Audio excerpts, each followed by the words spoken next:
అపోస్తల కార్యములు అనేటువంటి పుస్తకాన్ని మనము వరుసగా చదువుతూ ఉన్నాం. జగత్తు పునాది వేయబడక ముందే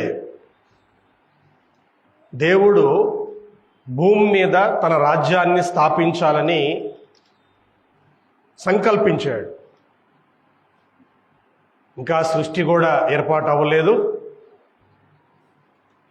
మనుషులు ఇంకా సృజించబడలేదు. కానీ దేవుడు ఈ భూమి మీద తన రాజ్యమును స్థాపించాలని ఆయన ముందుగానే ఆలోచించాడు, ప్లాన్ చేశాడు. తాను అనుకున్నటువంటి విధముగా, ప్లాన్ చేసినటువంటి విధముగా ముందు సృష్టిని ఏర్పాటు చేసి, ఆ తర్వాత మానవుని ఏర్పాటు చేసి, ఆ మానవుడు విస్తరించినట్లు, అనేక దేశాలుగా విభాగించబడినట్లు దేవుడు వారిని ఆశీర్వదించాడు. అలా ప్రపంచంలో ఉన్నటువంటి ప్రతి దేశానికి చెదిరిపోయినటువంటి మనుషులను క్రీస్తు రక్తము చేత, సువార్త వలన మరలా అందరినీ పవిత్రపరిచి తన రాజ్యంలోనికి చేర్చుకున్నాడు.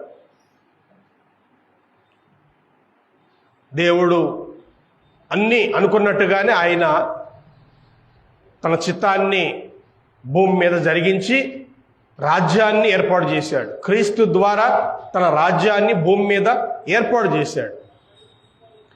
ఈ రాజ్యము అనేటువంటిది ఎన్నటికీ నశింపదు, ఎన్నటికీ నాశనం కాదు. ఇది ఎల్లప్పుడూ ఉండేటువంటి రాజ్యము, ఎల్లప్పుడూ ఉండేటువంటి రాజ్యము. అలాంటి రాజ్యమే పెంతెకోస్తు పండగన స్థాపించబడిందని, అపోస్తలులు అది ప్రారంభించారని, ఆ తర్వాత పౌలు అనేటువంటి మరొక అపోస్తలుడుగా ఉన్నటువంటి ఈయన అనేక దేశాల్లో వాక్యాన్ని ప్రకటించి దేవుని యొక్క రాజ్య స్థాపనకు ఆయన కూడా పనిచేశాడు. ఈ విధంగా అపోస్తలులు, ఆ తర్వాత ఆదిమ సంఘము భూలోకం అంతటా దేవుని యొక్క రాజ్యాన్ని ఏర్పాటు చేశారు. దానినే సంఘము అంటారు. రాజ్యానికి పర్యాయ పదం ఏంటంటే సంఘము. సంఘము అన్న రాజ్యము అన్న ఒకటే. భూమి మీద దేవుడు రాజ్యాన్ని స్థాపించాడు, సంఘాన్ని ఏర్పాటు చేశాడు. ఈ సంఘాన్ని ఏర్పాటు చేయటంలో పౌలు చాలా కీలకంగా అనేక ప్రాంతాలకు వెళ్ళి రాజ్యాన్ని స్థాపిస్తూ ఉంటే, మరి సాతానుడు వాడు ఊరుకుంటాడా? సాతాను పని ఏంటి? ఎవరిని మృంగుదనా అని వెదకుచూ తిరుగుచున్నాడు. వాడి పని ఏంటంటే ఎవరిని మింగాలనా, దేవుని నుంచి ఎవరిని దూరం చేయాలా, దేవుని పనిని ఎలా పాడు చేయాలా, ఇదే వాడి పని. వాడికి ఉన్న పని అదే. వెతుకుతూ తిరుగుతాడంట, వాడి పని అదే. దేవుని యొక్క రాజ్య స్థాపనలో బహుగా కష్టపడుతున్నటువంటి పౌలుని యూదుల చేత బంధించాడు సాతానుడు. యూదులు అతను పట్టుకున్నారు. యూదులు అతను పట్టుకుంటే చంపాలని చూస్తే ఆ పట్టణపు అధికారులు వచ్చారు, పౌలును తప్పించారు. అలా పౌలు ఫేలిక్స్ ఎదుట తన సాక్ష్యం చెప్పుకున్నాడు, పేస్తు ఎదుట తన సాక్ష్యం చెప్పుకున్నాడు, అగ్రిప్ప ఎదుట తన సాక్ష్యం చెప్పాడు. ఎక్కడ పోయినా కూడా పౌలుకి వాళ్ళు న్యాయం చేయలేకపోతున్నారు. యూదులేమో ఆయన చంపాలంటున్నారు, కానీ పౌలు ఒక రోమేయుడు. ఇతను చంపాలంటే స్పష్టమైనటువంటి తప్పు ఒకటి కనబడాలి. ఒక రోమీయుణ్ణి విచారించకుండా మరణశిక్షకు అప్పగించకూడదు. రోమా పౌరసత్వం అంటే ఆ రోజుల్లో అది ఘనమైనది. పౌలు ఒక రోమీయుడు,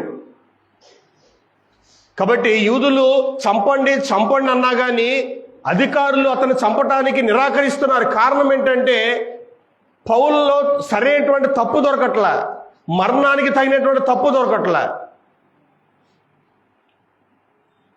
విడిచిపెడదాం అనుకున్నారు,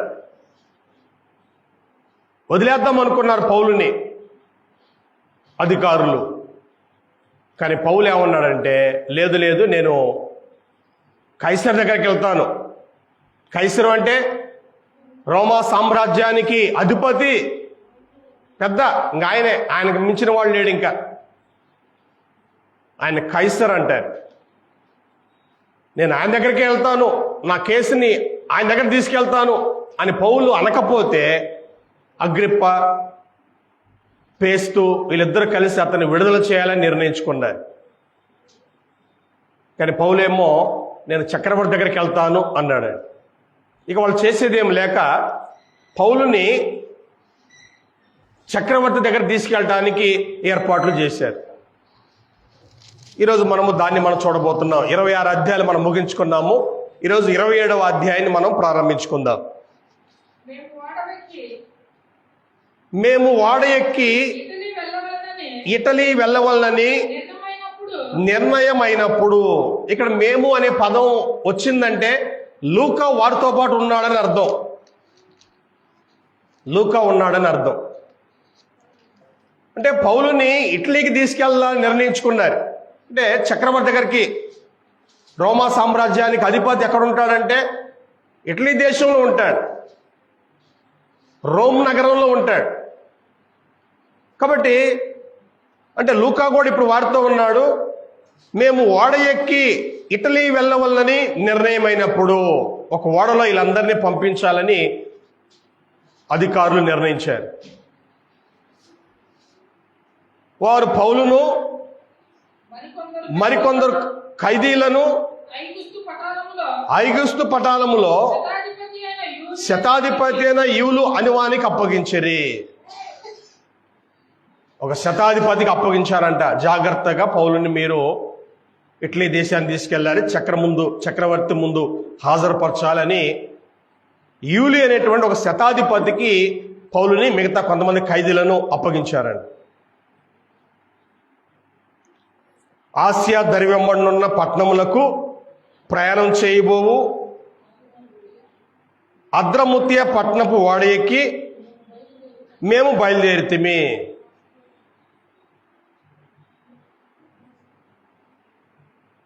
ఓడ ప్రయాణం చేయటానికి వాళ్ళు బయలుదేరారు. మాసిదోనియుడును తెస్సలోనిక పట్టణస్థుడైన అరిస్తార్కు మాతో కూడా ఉండెను. తెస్సలోనిక పట్టణస్థుడైనటువంటి అరిస్తార్క్ అనేటువంటి మరి వ్యక్తి కూడా పౌలుతో పాటు ఉన్నాడంట. లూకా, పౌలు వీళ్ళతో పాటు ఉన్నాడు. మర్నాడు సీదోనుకు వచ్చి తిమ్మి. అప్పుడు యూలి పౌలు మీద దయగా ఉండి అతడు తన స్నేహితుల యొద్దకు వెళ్ళి పరామరిక పొందుటకు అతనికి సెలవిచ్చెను. ఇక చూడండి, పౌలు ఈ సమయంలో దాదాపుగా అతను వృద్ధాప్యానికి వచ్చాడు. మీరు గమనిస్తే పౌలు మార్క్ అనేటువంటి సువార్థికుడు పౌలుకి పరిచయం చేసేవాడు. తిమోతి కూడా పరిచయం చేసేవాడు. అంటే పౌలు నేనేదో గొప్పోణ్ణి అని పరిచయం చేయించుకోవటంలా, నేను అపోస్తులను కదా, అనేక దేశాలు తిరిగి వాక్యం చెప్తున్నాను, అందరూ నాకు సేవ చేయాలి అన్నట్లుగా పౌలు యొక్క భావం కాదు. పౌలు ఆల్రెడీ వృద్ధాప్యానికి వచ్చాడు, ముసలితనానికి వచ్చాడు. మరొకటి ఏంటంటే ఆయనకి కొన్ని సమస్యలు కూడా ఉన్నాయి, ఆరోగ్య సమస్యలు కూడా ఉన్నాయి. ఆ తర్వాత ఆయన ఎన్నోసార్లు దెబ్బలు తిన్నాడు, కొరడా దెబ్బలు తిన్నాడు. కాబట్టి పౌలుకి ఓపిక లేక ఇతరుల చేత సేవ చేయించుకుంటున్నాడు, కానీ నేనేదో గొప్పోళ్ళనే భావం కాదు. ఇక్కడ ఆ శతాధిపతి పౌలు యొక్క బాధ చూశాడంట. అంటే ఎటు ముసలివాడు, ఓపిక లేను, ఆయన పని ఆయన చేసుకోవడానికి కూడా ఓపిక లేదు. వాక్యం అయితే బాగానే చెప్తాడు కానీ ఆయన పని ఆయన చేసుకోలేడు. చూడండి, యూలి అనేటువంటి అతను పౌలు మీద దయగా ఉండి, అంటే ఇతని పరిస్థితి చూసి ఆయనకి జాలేసిందండి.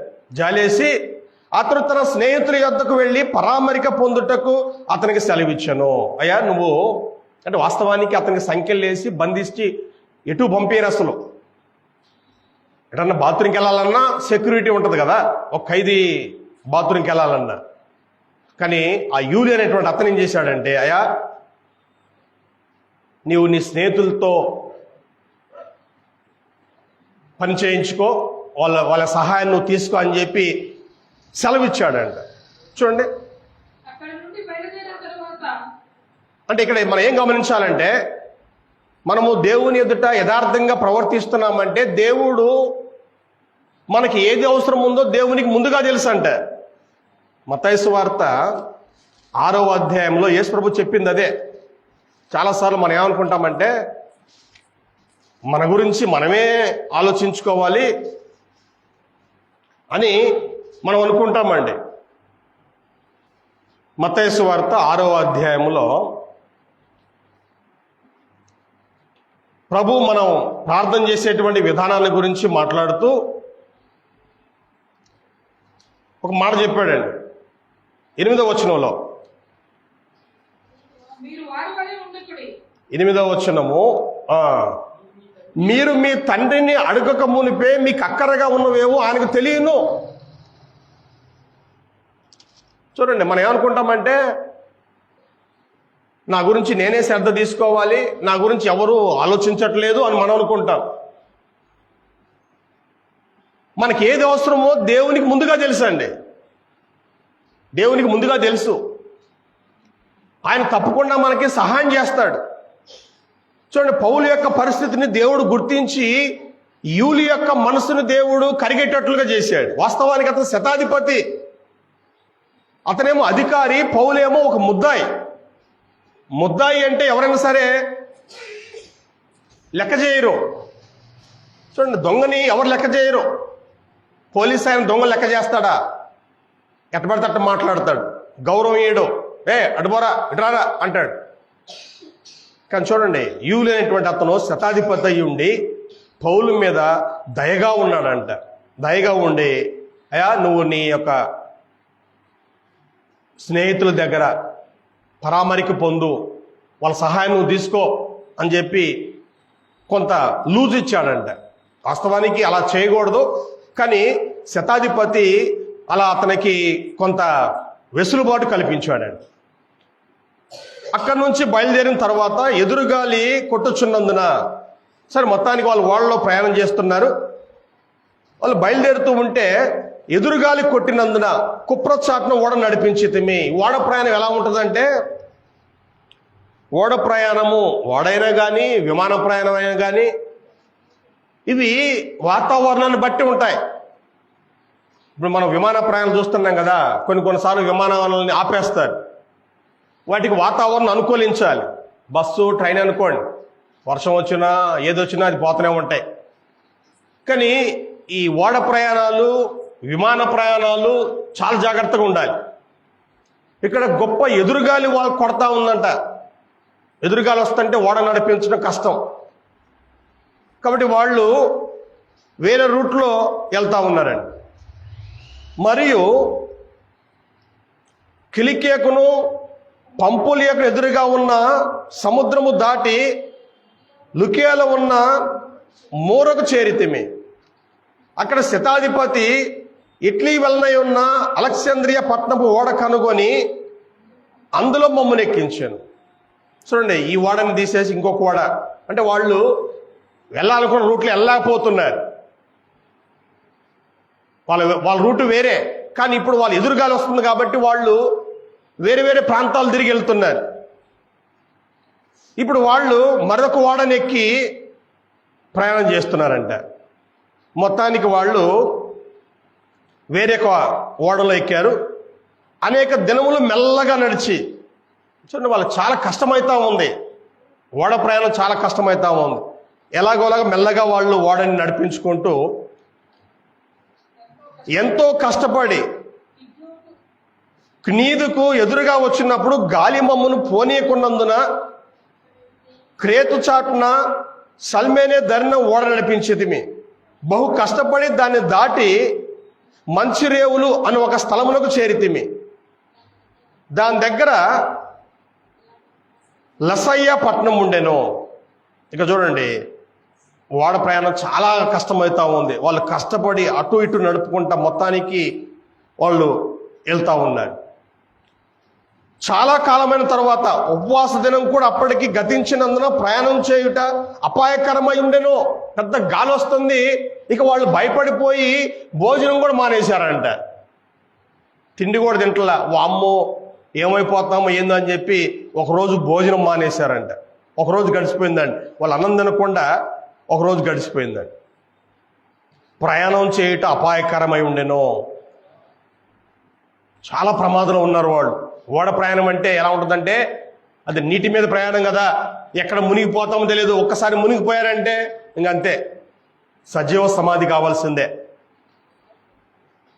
చాలా వాళ్ళు అపాయంలో ఉన్నారు. భోజనం కూడా మానేశారండి. వాళ్ళు భోజనం కూడా మానేశారు. వాస్తవానికి ఈ ఓడ ప్రయాణం ఎలా ఉంటుందంటే ఏదైనా ఇబ్బంది వచ్చినప్పుడు వాళ్ళు ప్రార్థన చేస్తారు. మీకు గుర్తుంది కదా, యోనా కాలములో తర్షీసిపోయేటువంటి ఓడ ఎక్కినప్పుడు యోనా అక్కడే గొప్ప తుఫాన్ రేగినప్పుడు ఆ ఓడలో ఉన్న వాళ్ళందరూ కూడా తమ తమ దేవతలకు ప్రార్థన చేస్తున్నారంట. యోనా ఏమో నిద్రపోతున్నాడు. ఒక ఆయన వచ్చి పోయి నిద్రపోతా లే, చచ్చిపోతున్నాము, నీ దేవుడి పేరున ప్రార్థన చేయి అని చెప్పారండి. అంటే ఎవరైనా సరే, మనమైనా సరే కష్టాలు ఉన్నప్పుడు మనం ఏం చేస్తామంటే ప్రార్థన చేసుకుంటాం, దేవుడా దేవుడా దేవుడా అంటూ ఉంటాం మనం. ఈ ఓడ ప్రయాణం చేసే వాళ్ళు కూడా ఏదైనా ఇబ్బంది వచ్చిందంటే వాళ్ళు వెంటనే వాళ్ళ దేవుడికి ప్రార్థన చేస్తారు. ఇక్కడ ఉపవాస దినం కూడా అయిపోయిందంటే నా తెలిసి వాళ్ళు తిండి కూడా మానేసి ఇక భయంతో ఉండి దేవుడికి ప్రార్థన చేసుకుంటూ ఉండొచ్చు. భయపడిపోతున్నారు. పౌలు ఉన్నాడు అక్కడ, లూకా ఉన్నాడు, అరిస్తారుకు ఉన్నాడు, కొంతమంది క్రైస్తవులు దాంట్లో ఉన్నారు. మేము అన్నారంటే కొంతమంది ఉన్నట్టే అక్కడ. లూకా కూడా అదే వాళ్ళలో ఉన్నాడు, పౌలు కూడా అదే వాళ్ళలో ఉన్నాడు. చాలా ప్రమాదం ఉన్నారండి వాళ్ళు. అప్పుడు పౌలు, అయ్యలారా, ఈ ప్రయాణం వలన సరుకులకును ఓడకును మాత్రమే కాక మన ప్రాణులకు కూడా హానియు బహు నష్టమును కలుగునట్లు నాకు తోచున్నదని చెప్పి వారిని హెచ్చరించాను. పౌలు కాస్త దేవుని జ్ఞానం కలిగిన వాడు కదా. ఇతను అవన్నీ చూసినప్పుడు వాళ్ళు చెప్తున్నాడు, అయ్యా మనం ఇలాగనే ఆపకుండా ప్రయాణం చేస్తే మన వాడికి ప్రమాదం రావచ్చు, సరుకులకి ప్రమాదం రావచ్చు, అవసరమైతే మన ప్రాణాలకు కూడా ఆపద రావచ్చు. దయచేసి నా మాటలు మీరు ఆలకించండి. ఈ ప్రయాణం వలన బహు నష్టం వస్తుందని నాకు అనిపిస్తూ ఉంది, ఆపేద్దాము అన్నట్లుగా పౌలు మాట్లాడుతున్నాడు. ఆయనను శతాధిపతి పౌలు చెప్పినది నమ్మక నావికుడును ఓడ యజమానును చెప్పినదే నమ్మెను. పౌలు చెప్పే మాటలు నమ్మట్లా. వాస్తవానికి ఈ శతాధిపతి కూడా ఇక్కడ తెలివిగానే ఉన్నాడు. ఇప్పుడు ఓడ ప్రయాణం అని అంటే వాళ్ళు తెలుసు కదా, నావికులు తెలుసు కదా, ఓడ నడిపే డ్రైవర్ తెలుసుగా, వాతావరణం ఎలా ఉంది, పోవచ్చా పోకూడదా అని వాళ్ళు తెలుసు కదా. లేదు, ఓడలో ఉన్నటువంటి నాయకులు కొంతమంది ఉంటారండి, డ్రైవర్ ఉంటాడు, ఓడ యజమానుడు కూడా ఉంటాడు కదా, వాళ్ళకి వాతావరణం తెలిసిపోద్ది కదా, పోవచ్చా పోకూడదని. వాళ్ళు చెప్తే నమ్మొచ్చు, కానీ పౌలు అనేటువంటి ఇతను చెప్తే ఎలా నమ్మాలి? అంటే మనం మామూలుగా లోక సంబంధంగా ఆలోచన చేస్తే పౌలు చెప్పింది నమ్మటానికి నమ్మాల్సిన అవసరం లేదు. ఎందుకంటే పౌలు ఒక సాధారణ మనిషి. ఓడ డ్రైవర్ ఉంటాడు, ఓడ యజమానుడు ఉంటాడు, వాళ్ళకి తెలుసు పరిస్థితులు. లోక సంబంధంగా ఆలోచిస్తే అదే కరెక్టు. కానీ ఇక్కడ రెండో కోణం ఏంటంటే పౌలు అనేటువంటి వ్యక్తి దేవుని జ్ఞానం కలిగిన వ్యక్తి. అతను ఒక అపోస్తలుడు. అతను దేవుని జ్ఞానం అతనికి సమృద్ధిగా ఉంది, పరిశుద్ధాత్మ అతనికి సమృద్ధిగా ఉంది. తెలుసుగా మనకి అపోస్తులు ఎలాంటి వారు, చనిపోయిన వారు కూడా తిరిగి లేపేవాళ్ళు అండి. అలాంటి శక్తి ఉంది వాళ్ళకి. కాబట్టి పౌలేమో దైవ జ్ఞానం బట్టి మాట్లాడుతున్నాడు, కానీ శతాధిపతి ఏమో లోక సంబంధంగా ఆలోచిస్తున్నాడు. పౌలు మాటలు నమ్మట్లే. ఆ ఓడ నావికుడు యజమానుడు చెప్పేటువంటి మాటలే నమ్మి వాళ్ళు ప్రయాణం కొనసాగిస్తున్నారు. చూడండి, మనం కూడా కొన్ని సందర్భాల్లో ఎలా ఉంటామంటే లోక సంబంధంగా ఆలోచిస్తుంటాం. దేవుని సేవకులు చెప్పేటువంటి విషయాలను మనము లెక్కలో తీసుకోం. ఒకటి మీరు గమనించండి, మీకు చాలాసార్లు చెప్పాను, మనమేమో ఈ లోకాన్ని మాత్రమే చూస్తాం, దేవుడేమో లోకాన్ని ప్లస్ రాబోయే లోకాన్ని కూడా చూస్తాడు ఆయన. మన జ్ఞానమేమో ఈ లోకం వరకే ఉంటుంది, కానీ దేవుడేమో ఈ లోకంతో పాటు పై జ్ఞానం కూడా ఆయనకు ఉంది. కాబట్టి ఆయన చెప్పినటువంటి మాటలు ఇంకా విలువైన మాటలు. చూడండి, ఇప్పుడు మనము 10th క్లాస్ యొక్క జ్ఞానం వేరు, యూనివర్సిటీ వారికి ఉన్నటువంటి జ్ఞానం వేరు. అలాగే మనము ఈ లోకానుసారంగా మనం ఆలోచన చేస్తే అది లోకం వరకే పనికి వస్తుంది, కానీ దేవుడు ఎలాంటి వాడంటే భవిష్యత్తును కూడా ఎరిగిన వాడు. కాబట్టి ఆయన మాటలు, ఆయన సేవకుల మాటలు మనము గౌరవించాలి. అది మనకే మేలు అండి. ఈ అధ్యాయం మనము చివరికి వచ్చేసరికల్లా పౌలు చెప్పిందే కరెక్ట్ అన్నట్లుగా మనము చూస్తామండి. చూద్దాం. కాబట్టి పౌలు మాట వాళ్ళు నమ్మకుండా వాళ్ళు ముందుకెళ్ళడానికి ప్రయత్నం చేస్తున్నారు. 12వ వచనం అండి. మరియు శీతకాలము గడుపుటకు ఆ రేవు అనుకూలమైనది కానందున అక్కడ నుండి బయలుదేరి ఒకవేళ శక్యమైతే ఫీనిక్స్ వరకు చేరి అక్కడ శీతాకాలం గడపాలని ఎక్కువ మంది ఆలోచన చెప్పిరి. చూడండి, ఇక్కడ ఇంకొక కారణం ఏంటంటే, పౌలు ఆగుదామంటాడు కదా, అక్కడ ఆగాలంటే ఆ ప్రాంతము చలికాలానికి పనికిరాదంట. ఇందా చెప్పాను కదా, లోక సంబంధులు లోకానుసారంగా ఆలోచిస్తుంటారు. అది తప్పని నేను అన్నాను, తప్పని మనం అనకూడదు. వాతావరణ పరిస్థితులు ఏంటో ఓడ నడిపేవాడు తెలుసు, ఓడ యజమానుడు తెలుసు. ఆ తర్వాత ఏ కాలంలో ఎక్కడ ఉండాలో వాళ్ళకే బాగా తెలుసు. కాబట్టి పౌలు యొక్క మాటలు తీసుకుందాం అనుకున్న రెండవ కారణం ఏంటంటే, అక్కడ ఆగటానికి, శీతాకాలంలో అక్కడ ఆగటానికి అది కుదిరే పని కాదు. ఆ వాతావరణము మనకు అనుకూలంగా ఉండదంట. శీతాకాలానికి ఆ వాతావరణం, ఆ ప్రాంతం అనేటువంటిది అనుకూలంగా ఉండదంట. కాబట్టి వీళ్ళు ఇక లాభం లేదు, ఇక్కడ నుంచి మనం వెళ్ళిపోవాల్సిందే ఎలాగోలాగా అని చెప్పి వాళ్ళు ప్లాన్ చేస్తున్నారు. అది నైరుతి వాయువ దిక్కుల తట్టునున్న క్రేతు రేవై ఉన్నది. క్రేతు రేవులో చలికాలం ఉండాలి అని అంటే కష్టం అంట. ఇంత కష్టం ఎందుకులే, అదే కష్టమేదో ప్రయాణమే చేద్దాం అన్నట్లుగా వాళ్ళు ముందుకెళ్తున్నారు. మరియు దక్షిణపు గాలి మెల్లగా విసురుచుండగా, దక్షిణం నుంచి గాలి వస్తుందంట, మెల్లగా ఆ గాలి విసురుతూ ఉందంట. వారు తమ ఆలోచన సమకూడదని తలంచి లంగరెత్తి క్రేతుధరిని ఓడను నడిపించిరి. వాళ్ళు ఆలోచన కొంత దక్షిణ గాలి కూడా తోడైంది. దక్షిణం నుంచి గాలి వస్తూ ఉంది, ఇంక ఇబ్బంది లేదా బాయ్, ప్రయాణం మనం చేయొచ్చు, ఇబ్బంది ఏమి లేదు అన్నట్లుగా వాళ్ళు భావించారు. చూడండి, కొన్నిసార్లు మనం ఏం గ్రహించాలంటే, మనము లోక సంబంధంగా ఆలోచన చేస్తున్నప్పుడు కొన్ని మనకు సహకరించవచ్చు, కొన్ని సహకరించవచ్చు. బాగానే ఉంది, వీళ్ళు చెప్పింది బాగానే ఉంది అనిపిస్తూ ఉంటుంది. మధ్యలో కొంతకాలం వరకు బాగానే ఉంది అనిపిస్తుంది. ముగింపు కదా, ముగింపు మనకు కావాల్సింది. చివరి ఏం జరుగుతుందనేది కావాలి కదా. లోకంలో ఎన్నో ఆచారాలు ఉన్నాయి, లోకస్తులు చాలా చెప్తారు. మొదట్లో అవి బాగానే ఉన్నట్టుగా ఉంటాయి. అది చేయకూడదు, ఇది చేయకూడదు, ఆడ కూర్చోకూడదు, ఈడ కూర్చోకూడదు, తుమ్మితి వెళ్ళకూడదు, ఇలాంటి కొన్ని నియమాలు ఉంటాయి కదా. మనం వాటిని మొదట చూసినప్పుడు అరే బాగానే ఉంది, ఏం చెప్పింది బాగానే ఉందే అనిపిస్తూ ఉంటుంది.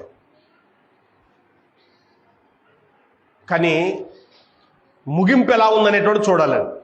ఇక్కడ వీళ్ళు అక్కడ ఆగకూడదు అనుకున్నారు, దానికి తోడు అక్కడ శీతాకాలం ఉండకూడదు అనేటువంటి నిర్ణయానికి వచ్చారు. అది వాళ్ళకి కలిసి వచ్చింది.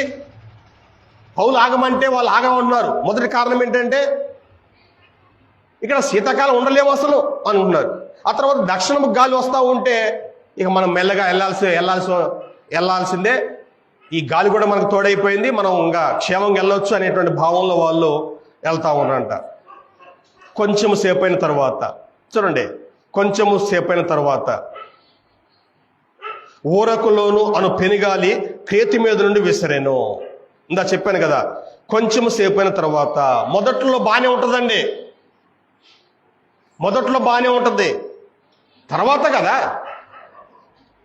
హెబ్రీ పత్రిక 11వ అధ్యాయంలో మోషే యొక్క నిర్ణయం ఎలా ఉంది తెలుసా? 24-25 వచనాలు. అల్పకాలము పాపభోగం అనుభవించడం కంటే పాపం చేస్తూ ఉంటే మొదట్లో బాగానే ఉంటుందండి. చూడండి, తాగేవాడికి తిరిగేవాడికి మొదట్లో ఇబ్బందిగా ఉండదు, బాగానే ఉంటుంది, ఎంజాయ్. తర్వాత కదా ముగింపుకి ఏమవుతుంది? మొదట్లో ఏమవుతుంది? తాగితే ఏమవుతుంది? ఏం కాదు. తిరిగితే ఏమవుతుంది? ఏం కాదు మొదట్లో. తర్వాత కదా సమస్యలు వచ్చేది. ఆరోగ్యం పాడు కావటమో, హార్ట్ అటాక్ రావటమో, లేదా డబ్బులు ఖర్చు కావటమో, ప్రాణాంతక రోగాలు రావటమో, ఎయిడ్స్ రావటమో, ఆ తర్వాత కదా, నిదానం కదా.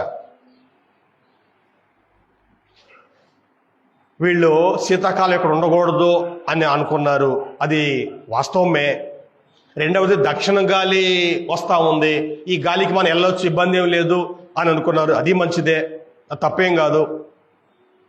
వాళ్ళు ఇంకా ప్రయాణం చేస్తూ ఉంటే ఈలోపు పెనుగాలి ఒకటి వచ్చిందంట. పెనుగాలి ఒకటి వచ్చిందంట. చూడండి, ఇందా చెప్పాను నేను, దేవుడు కానీ దేవుని సేవకులు కానీ భవిష్యత్తు చూస్తారు, చివరి దాకా ఏం జరుగుద్ది అనేది దాని చివరి చూస్తారు. కొద్దిగా చూడరండి, మధ్యలో చూడరండి, వీళ్ళు చివరి దాకా చూస్తారు, దేవుడు కానీ దేవుని సేవకులు కానీ. వీళ్ళేమో పై పని చూస్తూ ఉంటారు, ఇప్పుడు బాగుంది కదా, ఓకే, భవిష్యత్తు చూడరు. అంటే తాగితే క్యాన్సర్ వస్తుంది, అది వస్తుంది, ఇది వస్తుంది, ఎన్ని చెప్పినా కూడా మొదట్లో నమ్మబుద్ధి కాదు. పొగ తాగే వాళ్ళు ఉన్నారు, అంటే క్యాన్సర్ వస్తుంది, నోటి క్యాన్సర్ వస్తుంది అంటే వింటారా? వినరు. ఎంత బాగుంది సిగరెట్ తాగితే అనుకుంటారు. తర్వాత కదా, చాలా దూరం వెళ్ళిన తర్వాత కదా ఆ క్యాన్సర్ ఏదో వచ్చేది. వీళ్ళు ఇలా వెళ్తూ ఉంటే ఇప్పుడు పెనుగాలి ఒకటి వచ్చిందంట. పెనుగాలి వచ్చిందంట. చూడండి, దానిలో ఓడ చిక్కుకొని గాలికి ఎదురు నడవలేకపోయినందున ఎదురు నడిపించుట మాని గాలి కొట్టుకొని పోతిమే. పౌలు చెప్పాడు, అబ్బా వద్దరా బాబు అని చెప్పాడు. పౌలు మాట వినకుండా ఈడ చలికాలం ఉండటానికి కుదరదు, దక్షిణ గాలి ఒకటి వస్తుంది కాబట్టి మనం మెల్లగా వెళ్ళొచ్చు అని ముందుకెళ్ళారు కదా. ఇప్పుడు పెనుగాలి ఒకటి వచ్చింది, ఇక వాళ్ళు ఎటు వెళ్ళాలో అటు వెళ్ళలేకపోతున్నారు, ఇక గాలి కొట్టుకొని పోతున్నారండి. ఇక ఆ ఓడ కొట్టుకొని పోతుంది. వీళ్ళు వెళ్ళాల్సింది ఒకవైపు అయితే ఆ గాలికి వాళ్ళు ఎటుపోతున్నారు వాళ్ళకే తెలియట్లా. గాలి ఎటుపోతే ఓడ అటుపోతుందని ఇక డ్రైవరు చేతులు ఎత్తేసాడు పైకి, గాలి కొట్టుకొని పోతున్నారు. తరువాత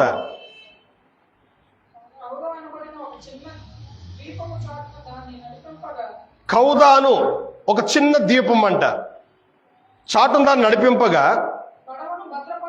పడవను భద్రపరుచుకొనుట బహు కష్టతరమాయను. చూడండి, వాళ్ళు వెళ్ళాల్సిన రూట్ వెళ్ళకుండా ఏ రూట్ పడితే ఆ రూట్ వెళ్తున్నారు, అయినా కానీ కష్టంగా ఉంటుంది. ఓడకు కూడా ఇప్పుడు చాలా ప్రమాదం కలగబోతుందండి.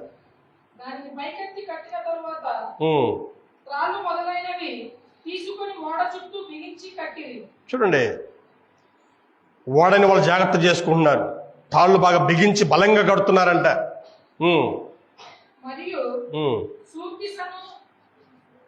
ఇసుక తిప్ప మీద పడుదుమేమని భయపడి ఓడ చాపలు దింపివేసి కొట్టుకొని పోయిరి.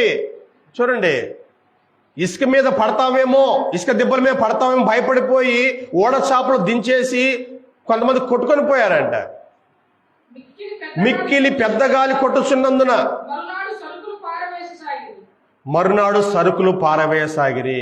చూడండి, ఓడ కొట్టుకొని పోతుందండి, ఎడబడతాడు కొట్టుకొని పోతుంది. మిక్కిలి పెద్ద గాలి కొట్టుచున్నందున మరునాడు సరుకులు పారవేయసాగిరి. లోపల సరుకులు ఉంటాయి కదా, అందరూ తెలుసు ఓడ ప్రయాణం అంటే సంవత్సరం పట్టవచ్చు, 6 నెలలు పట్టవచ్చు. ఓడ ప్రయాణం అలా ఉంటుంది కాబట్టి వాళ్ళ తిండి మొత్తం దాంట్లోనే ఉంటాయి, సరుకులన్నీ. వంట సరుకులన్నీ దాంట్లోనే ఉంటాయి. ఆ తర్వాత ఓడంటేనే వేరే దేశాలకి సరుకులు తీసుకెళ్ళటం. ఆ సరుకులు ఉండాలి, వీళ్ళ ఆహార వస్తువులు ఉండాలి. అంటే ఓడ అంటే దాంట్లో ఎన్నో సరుకులు ఉంటాయి. కాబట్టి ఇప్పుడు వాళ్ళు సరుకులంట అన్ని సముద్రంలో పడేస్తున్నారంట.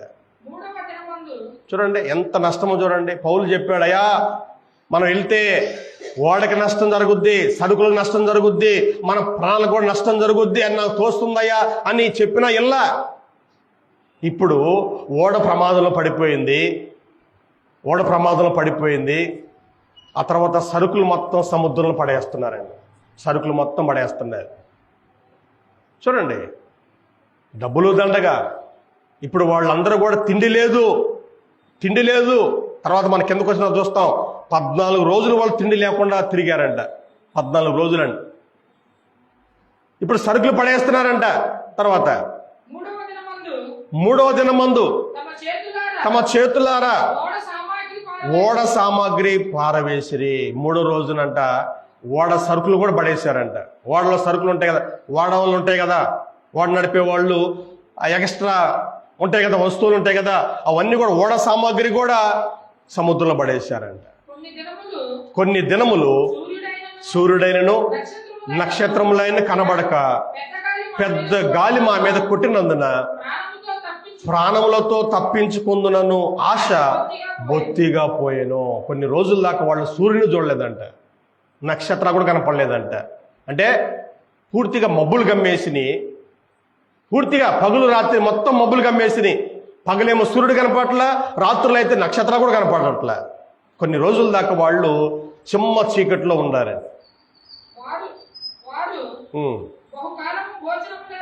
వారు బహుకాలము భోజనం లేక ఉన్నందున పౌలు వారి మధ్య నిలిచి, అయ్యలారా మీరు నా మాట విని క్రేతు నుండి బయలుదేరకే ఉండవలసింది, అప్పుడు హానియు నష్టమును కలగకపోవును. చాలా రోజులు వాళ్ళు భోజనం కూడా చేయకుండా భయంతో వాళ్ళు ఉంటున్నారండి. సరుకులు మొత్తం పడేశారు. ఇప్పుడు పౌలు అంటున్నాడు, అయ్యలారా నా మాట మీరు వినలేదు కదా, నా మాట వింటే మీరు ఇంత నష్టాన్ని పొందేవాళ్ళు కాదు అని పౌలు వారితోటి మాట్లాడుతూ ఉన్నాడు. ఇప్పుడైనను ఇంత నష్టం జరిగింది కదా, ఇప్పుడైనను ధైర్యం తెచ్చుకోండి మిమ్మల్ని వేడుకొనుచున్నాను.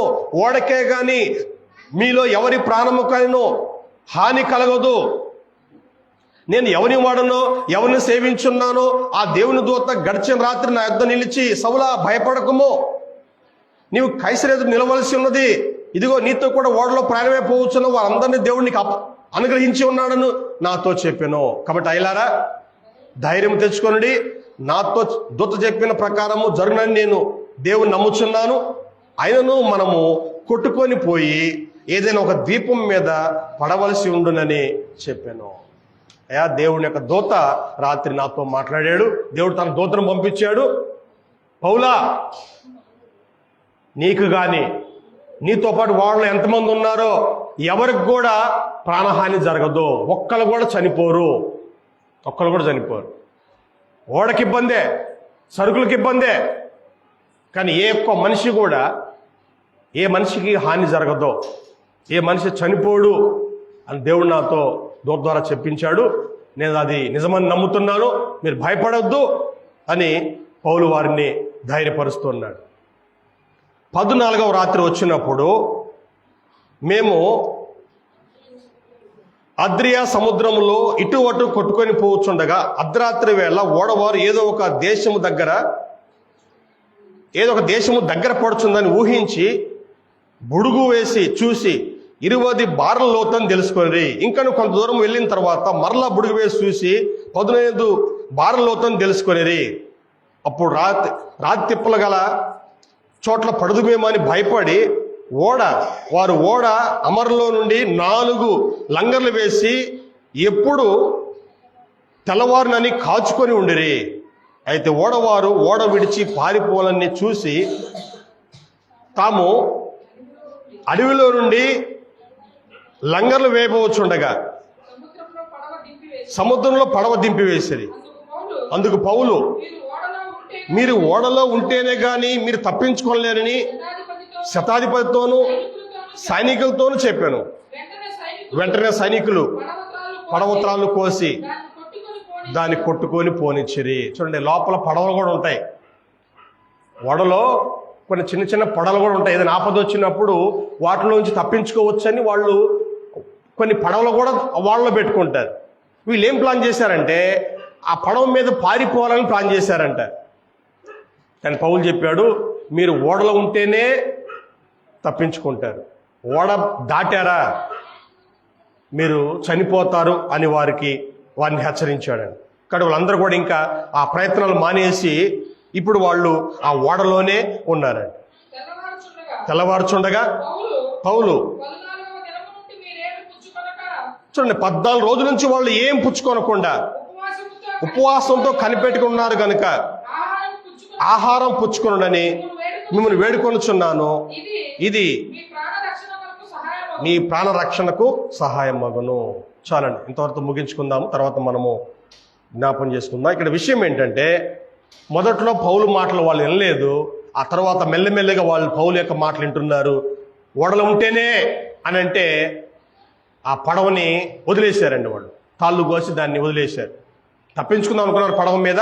కానీ పౌలు ఈ ఓడలో ఉంటేనే మీరు తప్పించుకుంటారని చెప్పినప్పుడు ఆ పడవని తాడు కోసి పంపించారు.